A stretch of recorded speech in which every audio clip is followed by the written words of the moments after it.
All right, welcome back, everybody. We are here with the one and only Chris Piazza, who is, let me get this right, Chris. I believe you're the Senior Global Gaming Marketing Manager for Legion. Is that accurate? Yeah. Oh, no, I know what it's like here. You got the same, similar, too long of a title. But Chris, you've been on before. Guys, Chris has been really involved in this, and I think past version of the 992. Correct me if I'm wrong, Chris, and how it came about. So the hope is to have Q&A with you guys today, and you guys can ask some questions of Chris and get some questions answered that maybe I can't answer or he could do a better job with. So, but yeah, Chris, do you want to do a quick intro of anything that I missed and maybe like your kind of role on this product in particular? No, you covered it. But going backwards in time 2 years ago, yeah, Legion 9 was my little baby. So had a bunch of samples of that loaded up into a suitcase, going across the world, introducing it to influencers and creators before it came to market. And of course, working with the team on all the supply chain stuff. We had this new forged carbon design, which is like one of a kind at the time, and all sorts of cool stuff. So intimately, almost too familiar with the Legion 9 story. So hopefully I'll be able to give you guys some Legion lore on this one as well. Awesome. Yeah, sounds great. Thank you again for coming on here today. So chat, if you guys have questions, feel free to start submitting them. And I have some of my own I'll weave in here, but this is really meant to be a time for you guys to be able to ask stuff as well. I'm curious though, just right off the bat, Chris, obviously like one of the biggest changes for this generation is the 18-inch, which to my knowledge, and correct me if I'm wrong, is the first time we've ever done an 18-inch laptop for Legion. So can you tell me about that process and like why we decided to do that? Yeah, it's really funny. It's always funny when you hop into the time capsule and you go back to these kind of closed room sessions. And we had a tissue session basically with a bunch of our product managers across the globe. And all of them were saying, hey, you think people are buying 18 inches? For some reason, this has come back. And we found it very interesting because I'm sure you relate, but going backwards in time, like 17-inch gaming laptops, they were a thing. And then all of a sudden they weren't, and they started to fade into obscurity, and everybody went the 15-inch gaming laptop route, and then tall displays started coming back, and then all of a sudden we had 16-inch and 14 inches, and the Legion 9 was such a fun device to work on. It was really, we were trying to push the needle on so many areas of the device, just to say we can. That was what I really loved about the 9. We said, okay, can we do a unique, something that's not aluminum? That was the big thing for customers. Everything's aluminum. Okay, yeah, let's try that. What can we do? Okay, we use forged carbon, and then it led down this path. And then could we fit a liquid cooler in there? It was like, we just wanted to answer the question, can we do it? Can we actually get a liquid cooler in a gaming laptop? So it was so many like fun little experiments that we did with that device. But the reality is that a lot of gaming laptops are 16 inches. You end up competing and overlapping with a lot of stuff, which is not really necessary. And then we saw this surge where 18-inch gaming laptops are starting to become a thing. We had nothing really to identify that. So we were like, you know what? It's time. We did a little bit more research with game developers, who's always been the target for the Legion 9, people that are in high workflows and AI-related workflows and things like this. And a lot of them are saying, yeah, give me the 18-inch workstation. We'll take it for sure. That kind of just layered on our conviction, and we decided to go all in on it. And here you go. Here we are today.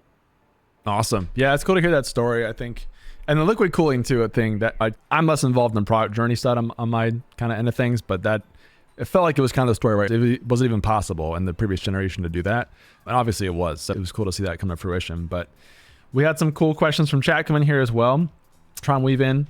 Speaking of the cooling, so that's another big shift, right? Saskoist in chat asked, can you give any background on the move away from liquid cooling back to air on this model? And any thoughts there? For sure. It always comes back to testing. So our R&D department, we were practicing with some additional new liquid cooler tech that we were kicking around the office, and it performed well. But the vapor chamber was truly, especially when you increase the overall product side, you have so much room for the product to breathe that you don't need to worry about condensing everything back down and making it compact. So it's a different, if we go backwards in time to the 16-inch, the way that I always like to relate this is it's like a Formula One race car. You want to pack in more engine performance, but then you have to lower the weight, and you're in this kind of balancing act. When you've decided to go with an 18-inch, like you're all in. You're like, we're not going to try to make this thing air fly like a Frisbee. No, it's got a little bit more heft to it. So we tested out a bunch of configurations, and that ended up with this one where the vapor chamber was performing very well for us. We also, I know you have the device running right now, and we're not doing a dismantle or anything like that, but if you popped off the D cover, you would see that we flipped the motherboard back to its normal orientation. Back in the day, it was actually reversed. And then we have a heat sink over everything on the bottom, and there's 2 fans located there, and there's another fan located over the GPU and CPU, traditional laptop components. So when you take all of those things and you put them all together, we were able to get absolutely incredible thermal performance from the vapor chamber, hyper chamber combo, and then all the additional heat sinks that we've added to the device and extra fans. And it has been performing really well. It performs at load at lower temperatures and lower fan noise, which is incredible. Yeah, anyways, if it ain't broke, don't fix it. It works. Yeah, I've seen really good feedback from some of the initial influencers, I think, that you mentioned. I have not taken this thing apart yet because I have to ship it off pretty soon. But yeah, from what I've seen, it does seem bigger and makes sense if you have the kind of room to cool. And we've even seen in some of the testing here, temps on the GPU are super low. So it's really cool to see the payoff there. There's a question from Ayud, who I always say Ayud because it's too long of a name, who said, what was the thought process between the 128 gigabytes of RAM, which is wild, by the way, because that's an insane amount, leaps above any other laptop. Can you talk to the thought there, Chris? Yeah, no, for sure. So it's always, I still remember, so just to kind of take it back a layer, part of our job is that we get these sheets basically that are just like all the parts and components. And it doesn't make sense if you don't work in the PC industry, but if you work inside the PC industry, it's almost like clues, like little tiny clues as to what's going on with the device, because you're seeing it before it's actually formed into a chassis. And I saw 192 GB of support, and I was like, ooh, what? So you start to understand, as we took it back a layer, if you look at the 3 areas where this product really excels, it's really geared for indie game developers. We can talk about this a little bit later. But also, when you look at AI workflows, one of the biggest handicaps is memory allocation, especially when you think about the GPU, VRAM, and things like this. So when you really offer up a lot of memory and a lot of space, you're able to do some really crazy workflows, especially across game development, video effects, as well as 3D design. And so that's really what this product is made for. And that's what made us decide to go with that as a configuration option. Now, mind you, it's not every single product we sell is going to come standard 192 GB, but you can obviously spec up. So we want to make sure that there's people who have all different kinds of requirements. If we want to really make a play for indie developers and people who are looking for a workstation, this is it. This is it for sure. Yeah, the overhead makes sense. And to be clear, did you say 192? Because I've been saying 128. I think I've got it wrong.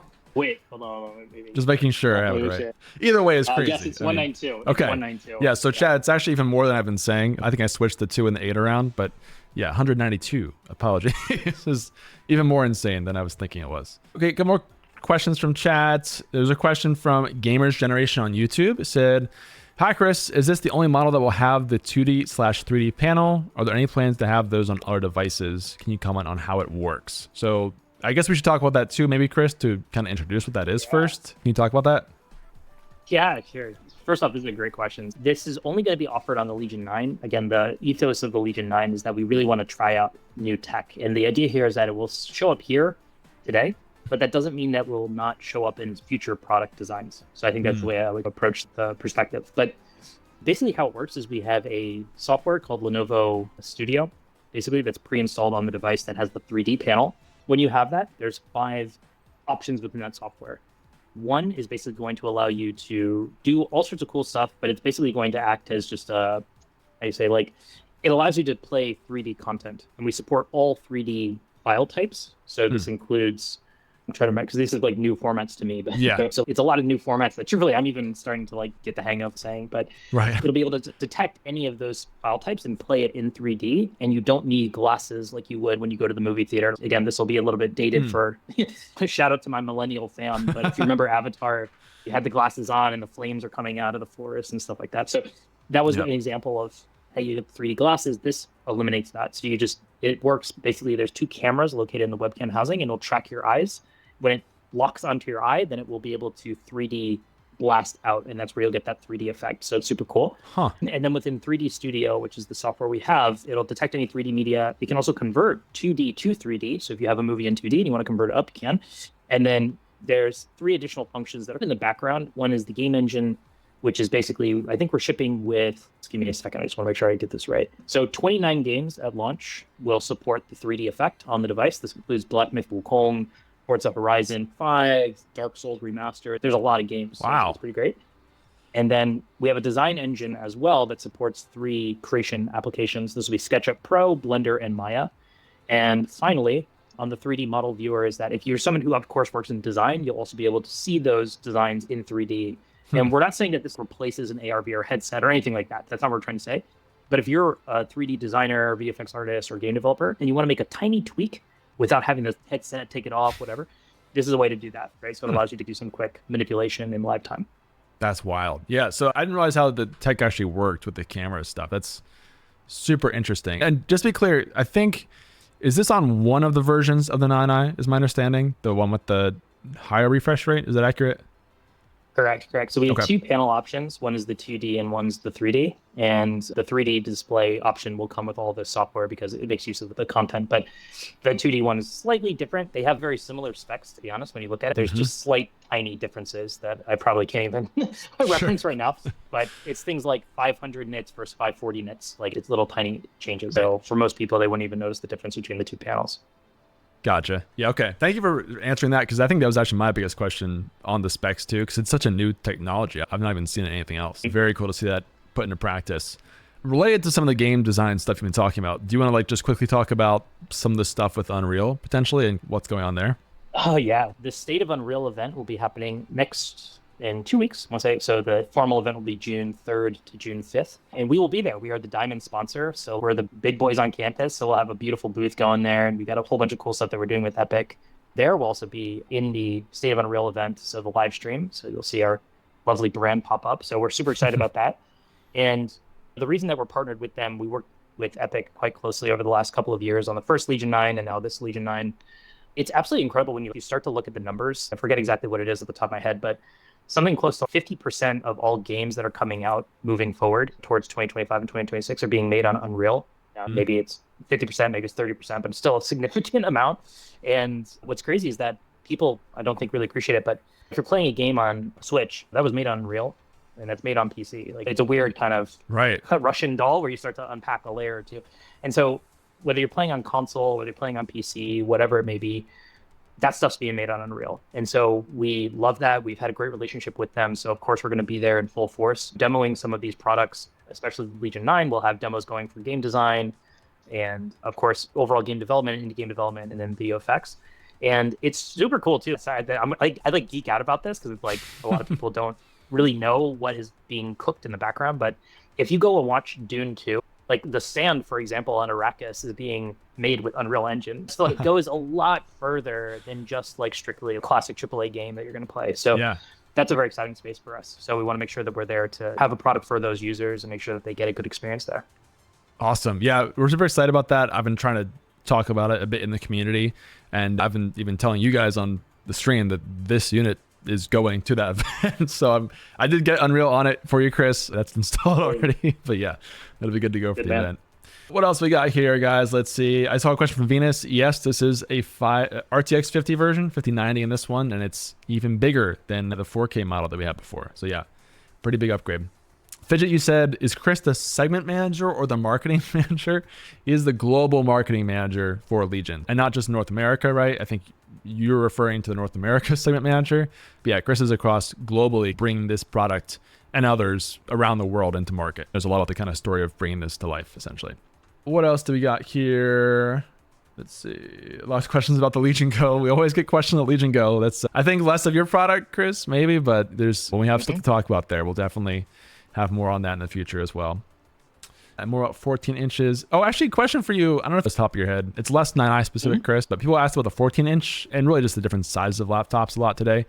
I think the only 14 inch we had was the Slim 5i. Does that sound accurate to you in our portfolio? That is correct. Okay. That is correct. Yep. So that was a couple of years ago, but yeah, you never know. Could come back in the future, D-Fan. We'll see. We'll see. In terms of other stuff with the laptop, Chris, is there anything you can tell us about bringing this product to life? Anything else that was interesting, whether it was choosing like how to work with game developers on it or even the specs that are in there? Because this thing is basically just, it's our flagship, right? There's nothing better than this really Legion lineup. So what's it like to like try to have to work on something like that and to have to like beat the 7 and the Pro 7 series, but also still make it something that's like reasonable for someone to want to go get eventually? I mean, there's so many fun parts about my job in general. So I'll probably geek out about this aspect, but one of my favorite things is that it always starts from home. You're a gamer, I'm a gamer, if we want to put a title to it. But one of the things that we go backwards in time, I think I've said this on stream before, but if you ask people outside of the gaming space, they always think of that episode of South Park, right? Where it's the guy's chilling at his table and that's gamers to them. And that's just not true. It's just not true. We know this in our heart. And when we look across the entire Lenovo lineup, part of our lineup is made for esports and competitive team-based games, right? And players there where, you know, like one of my favorite fun facts is if you're looking at competitive games, so let's use something like CSGO or Valorant or anything like this, you have your bronze, silver, gold, platinum, and grandmaster. And if you look across, like everybody is always talking about, you're the most epic competitive gamer on the planet. And that's true for 15% of the market, but 85% are actually below the level of platinum. They're learning, they're growing, they're figuring stuff out. And being able to talk to those two different users is one of my favorite parts of the job, because we really get a lot of face time with them. So then pivoting back over to Legion 9, if I use the term game developer, you would probably immediately think like some guy working at Activision Blizzard who's doing his thing. But it's so much bigger than that. And it's growing so fast. And when we talk to game developers, some are indie game developers. Like they've never worked in a publishing house. They're just trying to build stuff. And Unreal does a really incredible job. If you have ever used the engine, if you ever used the software, you know, there's a creator economy. So Ben, if you made a boulder and I want to buy a boulder from you, I can go do that, right? And you can use AI that's filling in a lot of these gaps. One of my favorite case studies that we looked into was, even if you just take it very simply and look at things like ChatGPT or any kind of like large language model that's being used today, now with image generation, all this stuff, you can generate, let's say you wanted to build a game where your main character is a bunny rabbit with a sword and a shield, very cute, whatever. You can ideate all of that with ChatGPT. You can come up with concept art, you can come up with ideas, then you can also use it to write out like a general narrative for the story that you want to build. You can have it develop a framework for the level design and how many levels will you have. Should this be a platformer? Should be top down, whatever. And then you can also take 2D assets and upscale it to 3D with Adobe. I mean, it's incredible. I saw a guy, he drew like Microsoft Paint style. He just drew 3 lines and then he just typed into the prompt wheat. And then boom, he had the full 3D wheat blade that he dropped into his Farmville simulator. So the fact of the matter is that barrier to entry on indie game development is just like coming so far down so fast. And if you go to Steam, you'll see it. You'll see so many incredible games. I was playing the Blueprints like last week, and it's just, oh man, I know it's not quote unquote indie, but it is. It's one of those things that gets so exciting when you dive into that particular space. And then you have, of course, the larger publishing houses and stuff like that. And for that's more like enterprise, business to business land. So things like we have a ThinkPad product that is a good fit there. But for indie game developers, Legion 9 is such a good fit. And it's so much fun to get in people's hands. Like we're working with a creator right now. I don't want to spoil it, but they were working on a game. It's a game developer basically, and they were working on a level from JFK from Gate 45. Like that's wild to me. So it's such a cool part of understanding the customer, understanding the journey, understanding what they're trying to do with the device, and then really building something for them and giving them some extra cool little Easter eggs on the device that helps it make it even better. Yeah, this one to me, it makes such a statement when you see it because of obviously how big it is, but and the specs and things, but even the design. So that part's definitely true. But yeah, I think it's cool to hear the ecosystem, because even on this stream we get questions from people, right? Should I go for the 5i or the 7 or the 9? What's the kind of fit for me? And there is a lot of thought and strategy that goes into finding that fit of each line for different types of people. So hopefully for you guys on the stream, it's interesting to hear the thought process there and how we're designing things for each of those personas or people that have different use cases essentially. Yep. And it's super cool too, like on this device, not to get too far into like speeds and feeds, but I'm sure a lot of people will find it interesting. But if you look at that 8 cover, we've talked about it before, but I really don't think I don't think people really register how dope it is, because that pattern is a custom pattern. So every single one that we ship out is slightly different than the next one. And I love that we have that level of personalization or uniqueness to the device. Like when you buy this 9, it's yours. Like it is one of a kind, it is yours. And you start to then go through the rest of the chassis. Again, we always look at down-firing speakers, always a thing. So now we have up-firing because we have enough space for it. The trackpad got a lot bigger. It's small in the last generations. Now it's quite robust, and we've got a bunch of AI features. There's an AI chip on here that does a bunch of new stuff. And every year it's like we set the new standard for ourselves with this device. So it's been such a fun product to work on, and then to get into game devs' hands has been a blast. Awesome. Yeah, a good point on I love the carbon fiber thing, to be honest, and having that unique print to it. I love that we carried that over from the past generation and just that story. Plus also this thing's super stable. I was telling the community, like especially the hinge on this generation, I don't know if it's all 9i's or just this one, but man, it's super sturdy too. Somebody was asking about like how the ThinkPad was similar to this, and to me, like the stability and the durability carries over, in addition to the keyboard, which actually comes straight from the ThinkPad lineup. Awesome. Okay, more questions from chat here, guys. So Venus asked, good question, because I forgot this was a thing. Will the new model also come with 2 chargers like the previous one? Because I think it actually, that sounds right. It did come with 2 different options in the previous generation. Is that right? That is correct. We had the big brick, and then we had a Type-C charger for quick and mobile charging. I'm not too sure if it'll still be in the box. I think it is, but don't quote me on that. It depends on the region. But right. Fun fact, I don't think people know this, but like I have a Legion, I'm talking to you on a Legion 9 from previous generation. You can use even a 65-watt brick to keep this thing charged. So you can truly take it anywhere with any kind of Type-C charger that you have on you. It's just won't be able to do the full-fledged dedicated graphics, high render work. But yeah, so anyways, you have the flexibility for charging, keep it with you. Nice. Yeah, actually, I love that hack too. I always take the Legion Go charger because that's 65 watts with me for laptops whenever I'm traveling. So yeah, it's the best. That's the pro move. Board Panoy had a cool question, which you can answer the best of your ability without spoiling anything, Chris. But the question was, what's a feature you couldn't add to this 9i, but hopefully to the next version? And so I don't know if you can, obviously we don't want to reveal anything ahead of time if there's certain features we're working on, but can you talk about that process of trying to figure out what goes into the product versus the final result? This is such a good question. Man, I'm like staring at my screen and just the word NDA is slapping me in the face. Let me try to think of, I think the way that I would put it this way, there's two features that, of course, I think we would love to have had on this. It's just the nature of the beast. First is, of course, OLED. So if you look across the Lenovo Legion lineup, all of our Gen 10 devices are OLED except for this one. And it's not for lack of trying, but it's just, there aren't really a lot of 18-inch OLEDs in the market from a supplier perspective. So it actually creates kind of a bottleneck there. But that's, of course, something that we would love to be able to do that. And we would love to be able to combine that with the 3D aspect of this. So I think that's on our bucket list of things that we'll definitely be looking into. And again, evaluating for reliability and all the fun stuff. And then part two is definitely back to the thermals. We had such cool ideas with the liquid cooler that I'm not saying it's not going to happen in the future, but we're going to continue to prod and test there because I think there is some really cool stuff that we were ticking around and thinking about. Again, I can't talk too much about it, right? But there was some really cool innovation there that just makes you feel like you're reading a science fiction book. So I'll just leave it at that.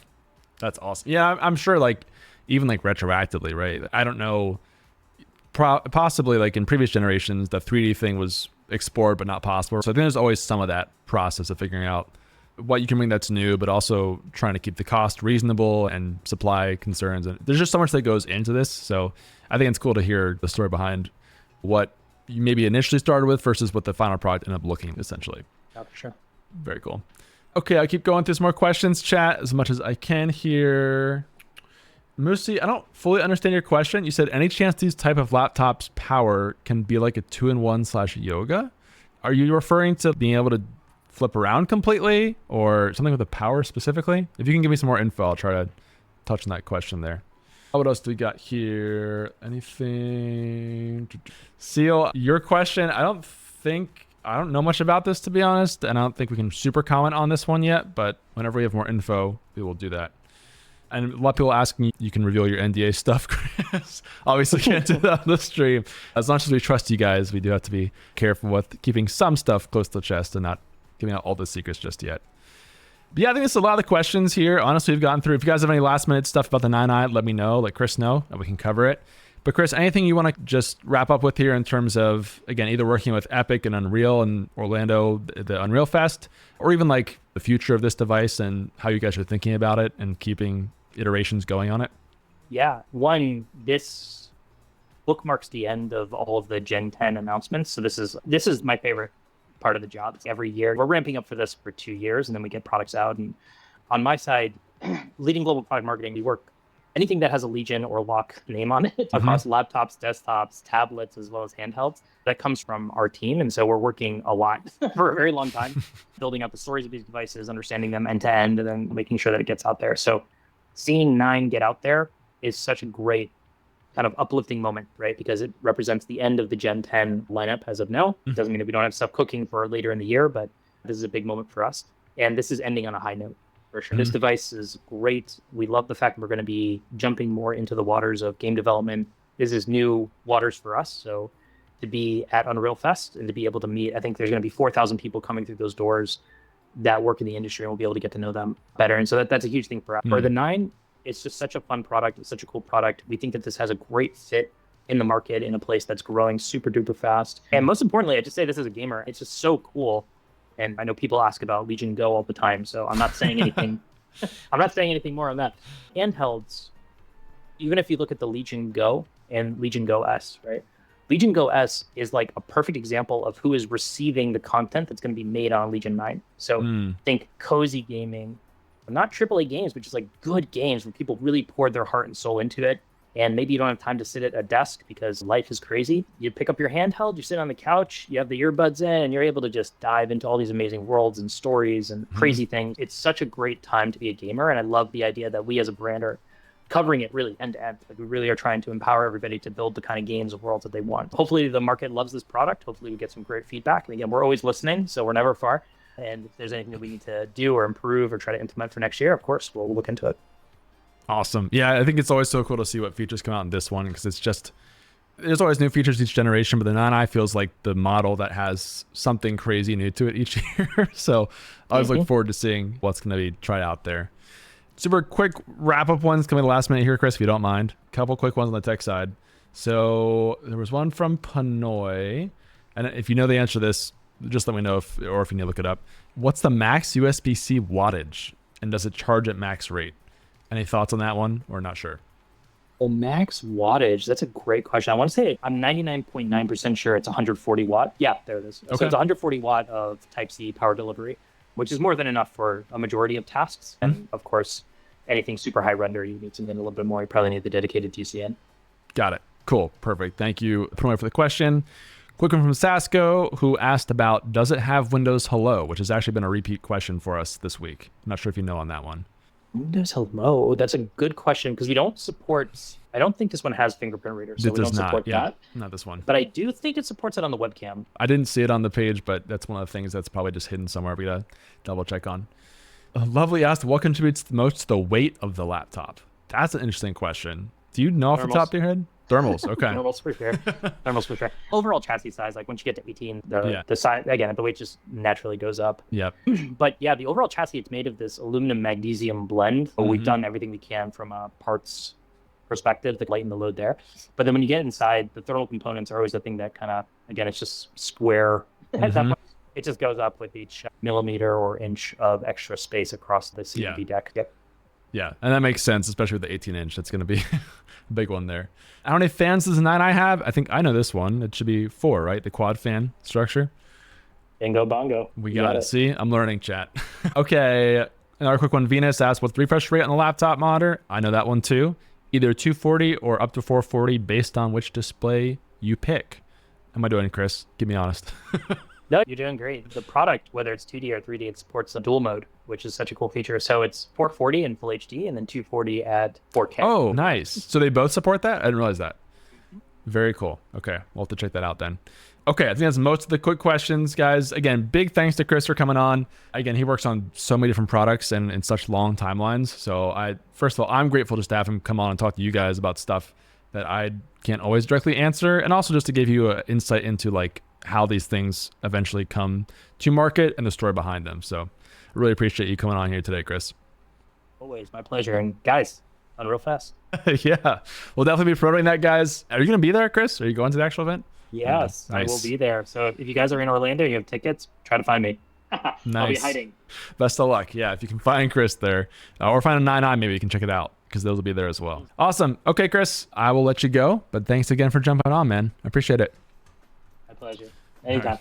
Have a good one, man. Talk to you soon. Thanks. Bye.